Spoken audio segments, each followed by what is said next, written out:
Tired of worrying about what your kids might stumble upon while browsing online? Let's lock down Chrome and create a safer online experience in just minutes. First, open the Chrome Web Store. You can easily find it by searching Chrome Web Store in Google or by clicking the apps icon in your Chrome toolbar and selecting Web Store.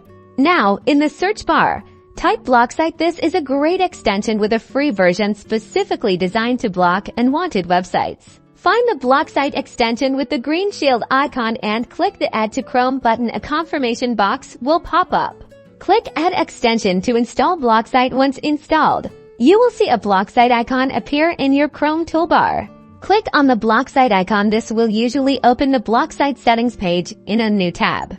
Here, you can manually enter the website addresses you want to block. Type in the URL of an adult website and then click the block button.